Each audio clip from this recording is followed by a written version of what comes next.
qui est choisi dans la délégation parlementaire pour se rendre dans le bureau de l'immeuble du président Poutine et dans leur salle de conférence pour rencontrer et dialoguer avec le chef de l'administration présidentielle russe. Je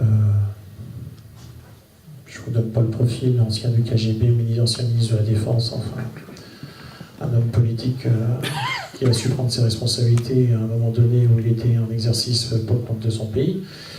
Et donc j'étais assis là dans ce bureau, là, au cœur du Kremlin, bureau présidentiel, au cœur du Kremlin, là où il y a eu Brejnev, enfin tous les dirigeants soviétiques. Bon, il nous a un peu taquiné d'abord sur les Mistral, nos navires, qu'on ne veut pas leur livrer, en nous expliquant que si on ne voulait pas les livrer, ce n'était pas grave, puisqu'ils demanderaient $1 milliard de dommages-intérêts. Et qu'ils sont prêts aussi, ils seraient prêts aussi à vendre leurs hélicoptères, parce qu'il faut que vous sachiez que les navires en question, ces BPC, ont des hangars qui ont été faits pour des hélicoptères russes. Donc, le chef de l'administration présidentielle russe me dit, avec le sourire, gardez vos navires, vous nous donnez $1 milliard et achetez nos hélicoptères pour les rendre opérationnels. Et alors là, il a souri, on a souri, et puis je me suis permis de lui dire, monsieur le chef de l'administration présidentielle, vous avez manié l'humour à notre égard, à mon tour de manier l'humour, vous avez devant vous un homme extrêmement heureux. Alors il m'a dit, ah bon, et pourquoi? Je lui ai dit, parce que vous avez devant vous un anticommuniste primaire, secondaire, tertiaire. Et je lui ai dit, vous ne pouvez pas imaginer le bonheur que j'ai aujourd'hui d'être ici, dans ce bureau, au cœur du Kremlin, à parler à un ancien de l'Union soviétique. Donc il a souri, parce que ça voulait dire clairement que c'était nous qui avions gagné la guerre, et pas eux. Mais je vous dis cette anecdote-là parce que je vous rappelle ce que je vous ai dit précédemment. C'est-à-dire que nous sommes alliés avec Staline pour abattre Hitler. Donc nous sommes dans une guerre. Et aujourd'hui, tout ce qui nous permettra de gagner le combat contre ceux qui sont aujourd'hui nos ennemis prioritaires doit être mis en œuvre. Ça ne veut pas dire qu'après, il faudra baisser les armes. Parce que j'ai bien conscience que ceux qui sont autour ne sont pas des enfants de cœur. J'en ai bien conscience de ça. Mais il y a une priorité.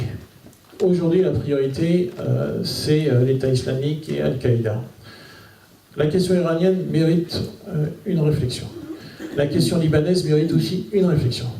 Parce que, vous savez, la question libanaise ne se limite pas au Hezbollah. Hein, on a quand même la problématique d'Israël, la problématique de la Syrie, tout ça est quand même extrêmement compliqué. Et je vais vous raconter une autre anecdote. J'étais en Israël il n'y a pas très longtemps. Enfin, il y a plutôt quelques années. On va recentrer sur la France après. Oui, non, mais c'est important ce que je vais vous dire.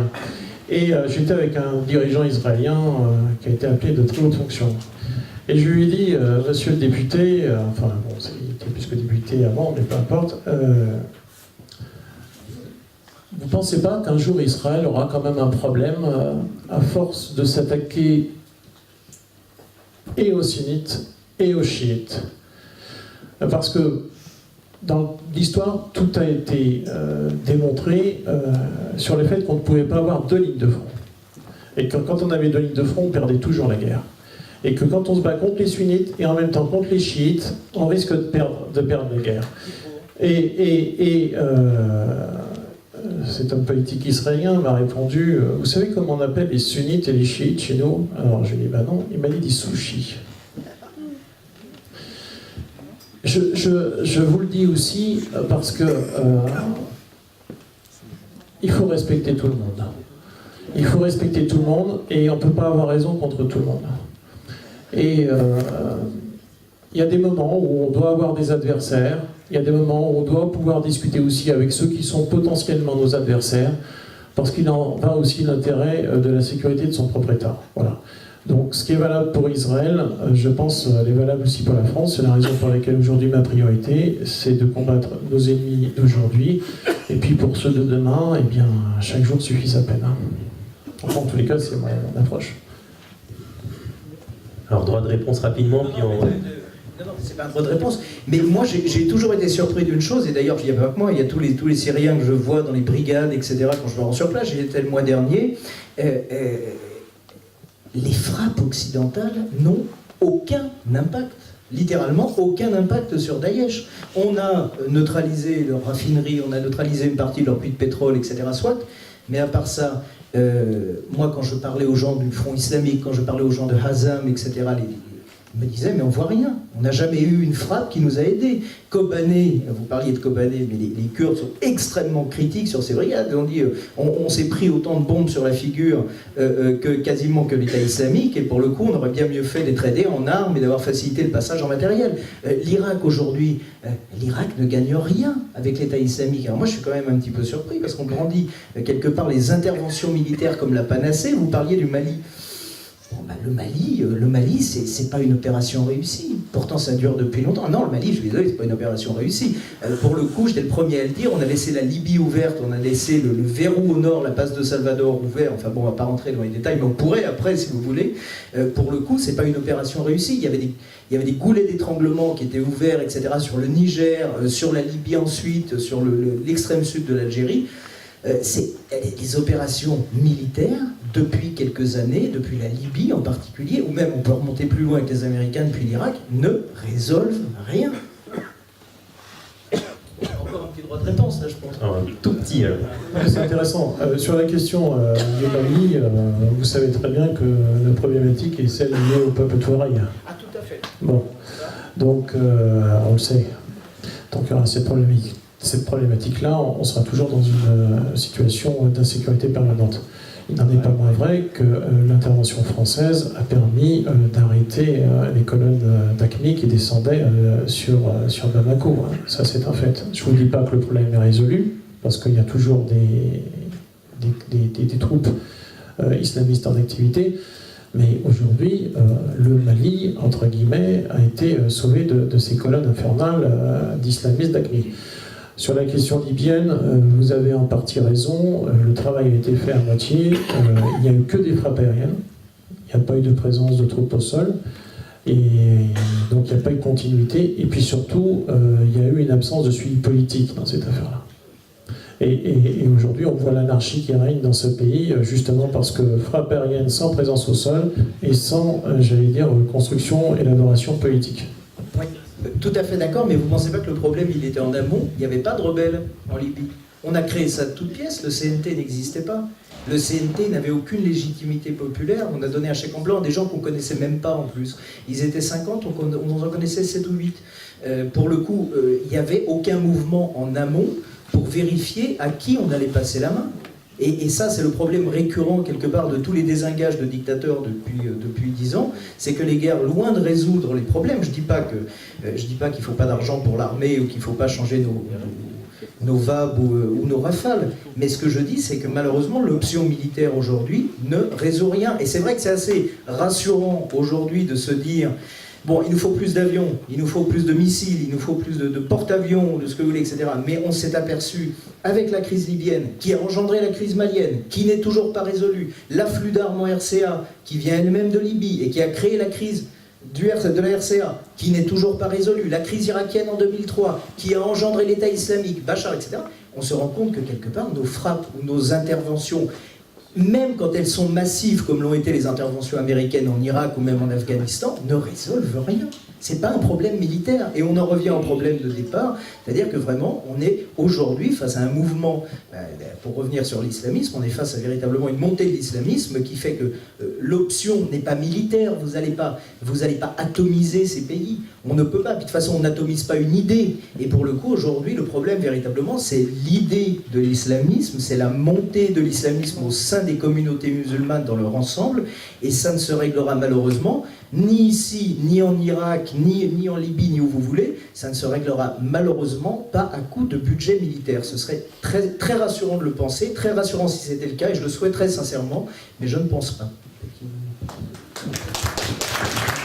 Alors, vous avez raison en partie sur le fait que la solution n'est pas exclusivement militaire, et cela, je vous suis totalement. Je vous l'ai d'ailleurs dit pour le Mali avec la question des Touaregs. ou pour le Hezbollah avec la question de la sécurité d'Israël et du Liban. Mais concernant par exemple l'Afghanistan, l'objectif de l'Afghanistan a été de casser les bases d'Al-Qaïda et pour éviter un nouvel attentat du style du 11 septembre. Alors ça, on peut dire que l'opération a été réussie. Bon. C'est-à-dire qu'on a cassé la colonne vertébrale. Ça ne veut pas dire qu'on a réglé le problème des talibans en Afghanistan. Je suis allé en Afghanistan, hein, je sais ce qui s'y passe, hein, donc je sais que le problème politique n'est pas réglé. Mais l'objectif, c'était pas au départ ça, c'était de casser la colonne vertébrale d'Al-Qaïda. Concernant l'Irak, moi j'étais sur la position de Jacques Chirac, j'étais contre l'intervention en Irak, parce qu'on connaissait l'équilibre extrêmement fragile justement entre le sunnisme et le chiisme en Irak, avec ce problème de population malheureusement réglé par un homme à poigne. Donc là-dessus, je suis d'accord avec vous, j'étais contre l'intervention en Irak. Sur le Mali, par contre, j'étais pour l'intervention, mais on aurait dû le faire bien avant. Bien avant. C'est-à-dire qu'on a attendu beaucoup trop longtemps. Et j'en veux beaucoup à François Hollande d'avoir attendu, et même d'avoir donné, j'allais dire quasiment les clés à AQMI pour descendre sur Bamako, parce qu'il faut se rappeler des événements quand même. Hein. Que s'est-il passé au Mali? AQMI se concentre au nord du Mali, commence à étendre son influence. Que dit François Hollande? François Hollande déclare « La France-Afrique, c'est fini ». La France n'interviendra plus militairement en Afrique. Cela relève de la responsabilité des Africains. Le seul soutien que la France apportera sera un soutien logistique. Donc il faut aider la force d'interposition africaine pour qu'elle puisse se mettre en place. Les islamistes qui sont loin d'être des imbéciles et des amateurs, parce que ça aussi il faut arrêter de dire que ce sont des amateurs, des loups solitaires. Non, c'est pas du tout ça. Hein. Il suffit de voir la qualité des tirs récemment au mois de janvier de ceux qui ont tué ces 17 personnes pour voir que pour tirer comme ça les Kalachnikov, je peux vous dire, il faut envoyer quelques-unes de cartouches. Hein. Donc ils sont formés, ils sont armés. Ils sont opérationnels. Quand les islamistes d'AQMI ont compris que Hollande n'allait pas intervenir parce que la France-Afrique s'était terminée, qu'ont-ils fait? Ils ont filé sur le sud malien en disant il faut vite intervenir avant que la force d'interposition africaine soit opérationnelle. Et c'est là où le président du Mali a appelé à l'aide de la France en disant ils sont en train de descendre sur Bamako, il faut intervenir. Et c'est là où le président de la France a dit bah oui, on n'a pas le choix, on intervient. Et c'est là où on a intervenu avec des gazelles notamment non blindés, et on a eu à déployer la mort d'un pilote parce que justement il a fallu intervenir en urgence parce que les AQMI descendaient sur le Mali. Et c'est pareil en Centrafrique. En Centrafrique, Hollande aussi a failli parce qu'on pouvait encore intervenir en Centrafrique au départ, dans le nord, avant qu'ils descendent sur Bangui. Il a fallu attendre des mois de massacres de chrétiens, dans le silence le plus total. L'arrivée des islamistes à Bangui pour enfin déclencher l'opération Sangaris. Bon, ça aussi c'est une faute politique du président de la République. Parce que l'intervention, il ne fallait pas attendre que les islamistes soient sur Bangui. Il fallait le faire dès le départ, quand on commençait à les voir descendre dans le sud du pays. Comme on aurait dû le faire aussi au Mali. C'est-à-dire que la solution militaire est viable que si elle est prise à temps. Si elle est prise trop tardivement, elle devient problématique. On le voit en Centrafrique. Sangaris, vous savez, pourquoi ce nom-là? Parce que c'est le nom d'un papillon qui a une durée de vie très brève. Donc ils ont appelé cette opération Sangaris en disant, rappelez-vous, les déclarations de Hollande et de Le Drian, cette opération durera quelques jours, voire quelques semaines. Nous y sommes encore. Voilà. Donc il faut prendre les choses en temps et en heure. Voilà. Et le problème, c'est qu'on les prend toujours avec du décalage parce qu'on ne veut pas assumer nos responsabilités. Aujourd'hui, la responsabilité de la France, c'est d'intervenir en Afrique. Voilà, il faut le dire. On retrouve un nouveau schéma d'intervention qui est celui des années 60-70, quand les Français intervenaient en Afrique contre les marxistes. Voilà. Oui, on a les moyens, bien sûr qu'on a les moyens. Mais c'est une question de choix budgétaire. Non, non, mais si, on a les moyens, je vous assure. Là, vous savez que la France n'a jamais été aussi riche depuis qu'on a une comptabilité nationale. Donc les moyens, on les a. On a plein de moyens.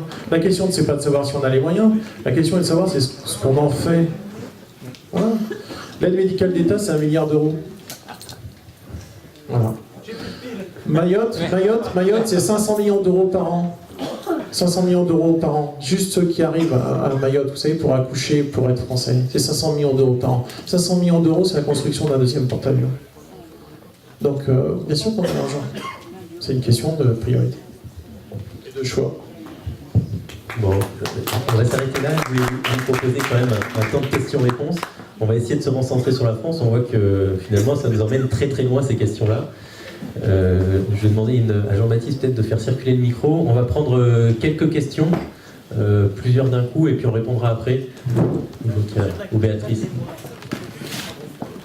Bon, alors on va prendre les questions une par une. Par contre, je vous demande de faire des questions succinctes. Ne refaites pas la conférence, s'il vous plaît. On va essayer d'en prendre le maximum. Merci.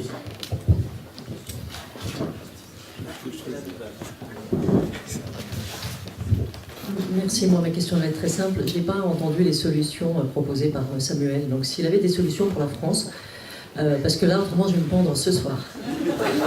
J'aurais bu avant quand même. Ça y est. Bah, écoutez, merci de votre question. Non, en l'occurrence, je crois que les solutions, elles sont je crois, vous l'avez très bien dit tout à l'heure. Le problème, c'est qu'il n'y a pas d'esprit combattant aujourd'hui. L'islamisme, il faut appeler un chat un chat. L'islam et l'islamisme, c'est pas la même chose, pas d'amalgame, bla bla bla. D'accord. Il y a des musulmans qui n'ont aucune envie de devenir islamistes, etc. Toujours est-il que l'islamisme, c'est un ennemi mortel, c'est un ennemi de l'intérieur, c'est un ennemi de l'extérieur, il est partout. Aujourd'hui en France, il n'y a pas cette volonté de le combattre. À partir du moment où on prononce le mot islamisme, c'est accolé immédiatement à islamophobie. Et voilà, on est islamophobe. Voilà.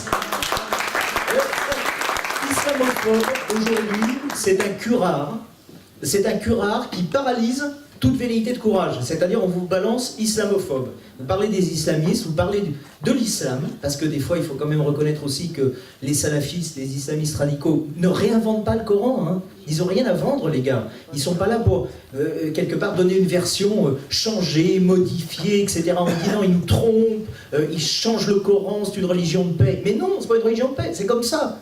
C'est comme ça, c'est ni vous ni moi qui allons, ni eux, qui vont quelque part changer ça. C'est une religion conquérante, c'est un système politique, c'est un système social, c'est un système juridique, c'est un système dans lequel les musulmans tiennent le haut du pavé, c'est un système de conquête. Alors, c'est vrai qu'aujourd'hui, on ne retrouve pas cet esprit de conquête chez les Français, et les solutions, bien sûr que les solutions existent, on est 60 millions, on a une armée formidable, bon d'accord, elle manque d'avions, elle manque de... Voilà, mais elle est quand même, voilà, on a tous les moyens, on a un arsenal policier, un arsenal de renseignement, on a des budgets qu'on pourrait mettre à disposition de tout ça, ils sont quand même pas si nombreux que ça, mais le problème c'est qu'aujourd'hui, il n'y a aucune volonté politique de le faire. Je ne doute pas de la sincérité des propos de notre intervenant, mais ceci étant dit, c'est vrai que ça a été à l'époque de Nicolas Sarkozy ou aujourd'hui, on ne sent pas véritablement cet élan naître, mais c'est normal, il ne peut pas venir du haut, il doit venir quelque part de la population, et la population est matraquée par les médias qui font... Les médias font aujourd'hui véritablement une surenchère mais de touche pas à mon islam, vraiment, on a l'impression que c'est la pravda du Coran aujourd'hui dans les médias. Et pour le coup, voilà, je crois que les gens n'osent pas, quand on leur parle, moi je peux me permettre une anecdote, elle est moins glamour que le Kremlin, mais l'autre fois je partais à une télé, et puis on s'arrête sur le chemin, donc avec ma fiancée, puis on prend un café. Et on engage la conversation avec des gens à côté, et puis qui commencent à me parler des terroristes. Voilà. Alors, ils me disent « Ah oui, quand même, c'est dommage parce que c'est une belle religion, l'islam. » Je dis « Mais non, alors, je leur dis ce que je viens de vous dire. C'est pas une religion laide ou belle, c'est pas la question. C'est voilà, les textes sont là. » Donc, on commence à discuter, et en fait, les gens s'ouvrent.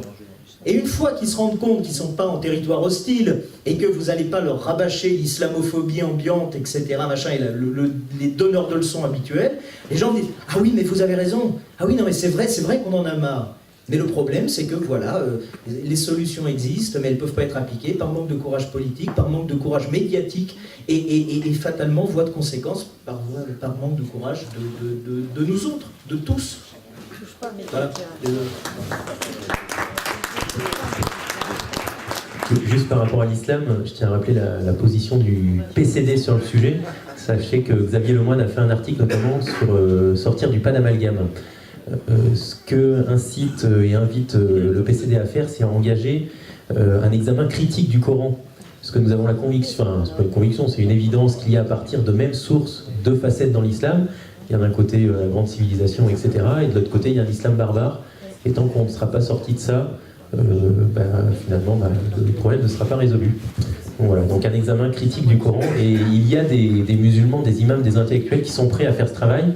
Aujourd'hui, malheureusement, ils n'ont pas voix au chapitre. Alors, on va essayer de donner la parole au maximum de monde, en circulant jusqu'au bout.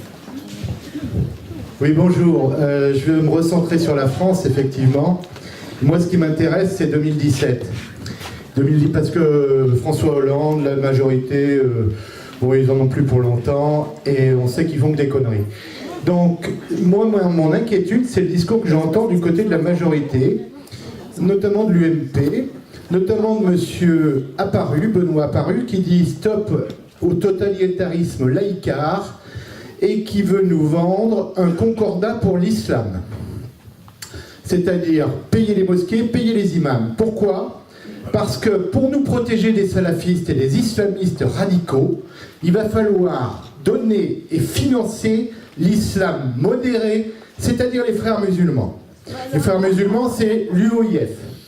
Voilà. Donc, moi, c'est mon inquiétude quand j'entends la majorité qui me raconte qu'il va falloir payer des imams pour nous protéger des salafistes.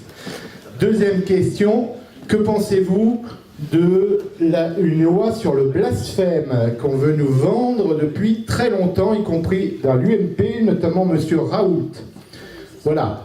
Donc, voilà mes inquiétudes et j'aimerais bien avoir les réponses du PCD sur l'alliance des musulmans et des chrétiens pour résoudre le problème. J'ai entendu ce qu'a dit le PCD en disant qu'il y a un bon islam et un mauvais islam. Moi, je considère qu'on est dans une république laïque et que les politiques n'ont pas à s'occuper de religion. On fait avec un micro. Moi, je ne suis pas le PCD, mais l'UMP. D'abord, on n'est pas la majorité, on est l'opposition. Voilà, ça c'est pour vous préciser les choses. Bon, M. Apparu a le droit de s'exprimer comme il l'entend. Moi, je trouve ça assez drôle, d'ailleurs, qu'aujourd'hui, ça soit la loi de 1905 qui protège la France. C'est assez intéressant, d'ailleurs. Donc, aujourd'hui, c'est la loi de 1905 qui protège la France. Il faut dire les choses telles qu'elles sont. Parce que le financement public n'intervient pas dans la construction de mosquées ou d'autres lieux de culte. Voilà. Et ça, c'est plutôt une bonne chose. Voilà. Donc, comme vous le dites, l'État n'a pas à s'occuper des religions et encore moins à les financer. En tous les cas, c'est mon point de vue. Je voudrais juste laisser la parole à Jean-François Chemin, qui est le responsable du PCD en charge des questions de laïcité. Il pourra peut-être justement préciser un petit peu. Moi, ce que je vous rappelle, c'est qu'il y a besoin de faire un examen critique du Coran, et aujourd'hui, il se trouve que les musulmans n'arrivent pas à le faire par eux-mêmes. Donc, il va bien falloir qu'on les aide, et que ça passe par l'État, ou par le PCD, ou par je ne sais pas qui. Moi, tant que le boulot est fait, ça ne me dérange pas.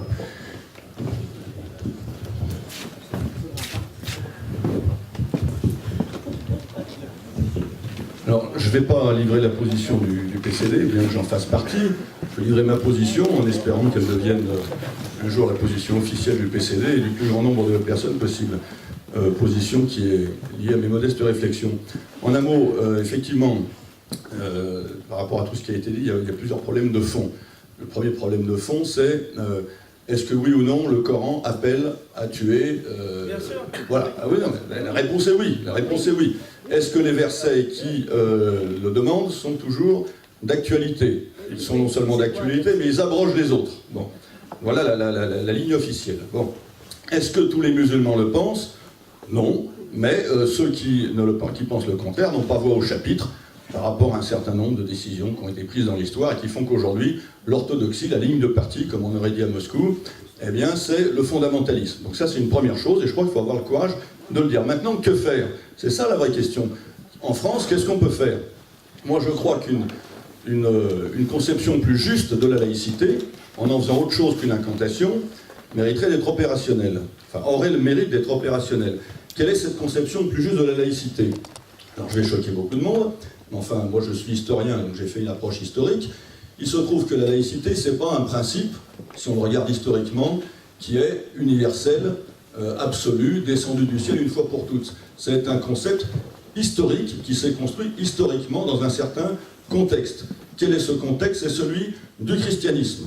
Partout ailleurs, l'État contrôlait, instrumentalisait la religion à son service, et notamment dans l'Empire romain, où est né le christianisme. Donc, c'est une originalité du christianisme que d'avoir voulu distinguer, séparer le politique du religieux. Et c'est une exigence des chrétiens que l'État leur foute la paix.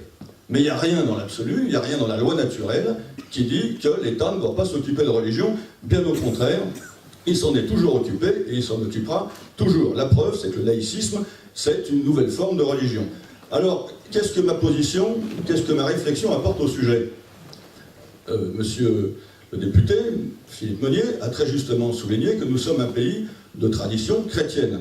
Nos valeurs républicaines sont d'origine très largement chrétienne. Notre ordre public, il est d'origine chrétienne. Et aujourd'hui, on a des gens qui viennent, qui ne connaissent pas la laïcité pour ce qui les concerne, mais qui viennent invoquer la laïcité pour essayer de détruire cet ordre public d'origine chrétienne. Moi, je dis, une bonne conception de la laïcité, c'est que le politique foute la paix aux chrétiens. Parce que ça, ils l'ont conquis à travers les siècles. Mais comme il n'y a rien qui dit que le politique ne doit pas s'occuper de religion, moi je pense, et que le politique a pour mission de défendre notre ordre public d'origine chrétienne, je dis qu'une bonne conception de la laïcité doit faire en sorte que l'État continue de foutre la paix aux chrétiens, mais qu'en revanche, il s'occupe sérieusement de la question de l'islam pour le rendre compatible avec nos valeurs chrétiennes. Ce qui veut dire que je ne suis pas choqué par ce que propose M. Apparu, que j'ignorais, parce que je ne fréquente pas beaucoup de politique, et je ne lis pas souvent ce qu'il dit, hélas, mais je devrais le faire, ce qu'il dit.